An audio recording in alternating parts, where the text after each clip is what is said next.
Bismillahir Rahmanir Rahim.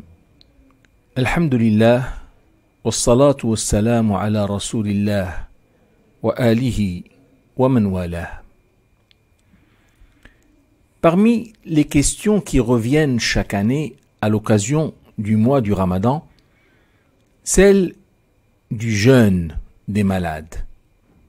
En tant que médecin, soucieux du bien-être de mes patients, je me suis toujours étonné de les voir affluer à ma consultation la veille du mois sacré pour être tranquillisés par rapport au jeûne ou pour demander un bilan censé les rassurer et s'ils doivent opérer des changements dans la prise des médicaments pour jeûner le plus correctement du monde, du petit matin au coucher du soleil.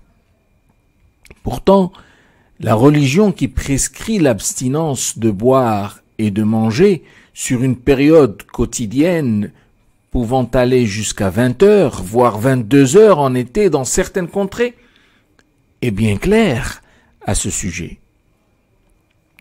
Tout malade est systématiquement exempté de jeûne au même titre que le non-malade n'a le droit de rompre le carême que s'il dispose d'une dérogation bien définie. Il est bien dit qu'Allah veut pour nous la facilité et non la difficulté. Yuridu Allahu bikumul yusra wa la yuridu bikumul usr. Autrement dit, la personne malade a plus à gagner en matière de foi et de rapprochement de Dieu en s'abstenant de jeûner qu'en s'imposant un jeûne qui risque de lui faire du tort. Il y a certains qui me diront « Oui, mais il est démontré aujourd'hui que le jeûne guérit bon nombre de maladies ou du moins les améliore. Alors, pourquoi vouloir en priver nos patients ?» La réponse à cette remarque est très simple, même si beaucoup n'arrivent pas à la concevoir. De quel jeûne parlez-vous? Du jeûne thérapeutique sous surveillance médicale stricte, avec permission de consommer de l'eau et autres tisanes et bouillons, ou du jeûne complet tel qu'il est prescrit par Dieu? À ce que je sache, Allah est tout omniscient. Aurait-il oublié que le jeûne peut guérir? Ou peut-être ne le sait-il pas? Astaghfirullah, que Dieu me pardonne. Dieu dit « La yadillu rabbi wa la yansa » Mon Seigneur ne s'égare ni n'oublie jamais. Bien plus que cela, sa divine vigilance est infaillible.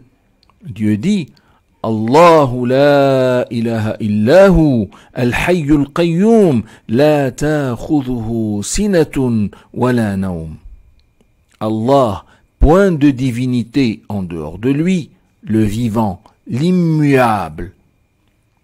Ni assoupissement, ni sommeil n'ont d'emprise sur lui. Comment donc aurait-il pu faire une omission aussi criarde?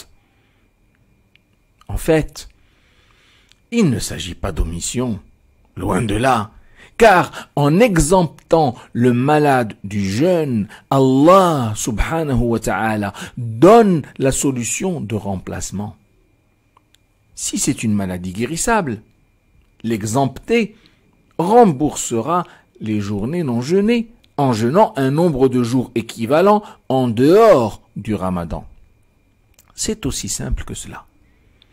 Et si maintenant la maladie est non guérissable, il suffit à l'exempter d'accéder à un acte de culte de remplacement en faisant preuve de charité envers les pauvres et nécessiteux. Donner à manger à sa faim à une personne qui en a besoin est très valorisant au plan spirituel. Et celui qui le fait en raison de sa contrainte sanitaire est considéré comme avoir jeûné. À titre d'exemple, prenons les diabétiques marocains, dont le nombre est évalué à 3 millions environ.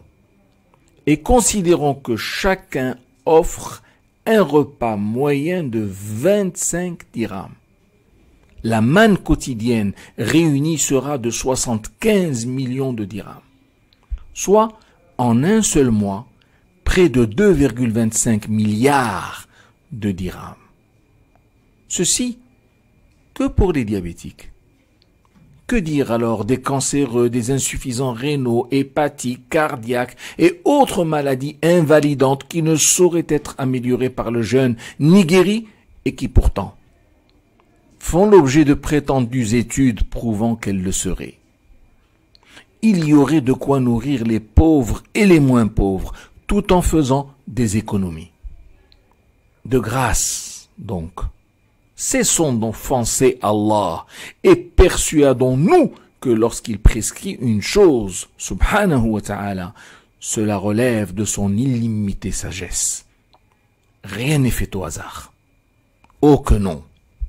Qu'Allah nous pardonne nos extravagances et nous ouvre la voie de la compréhension. Wa sallallahu ala sayyidina Muhammad walhamdulillahi rabbil alamin.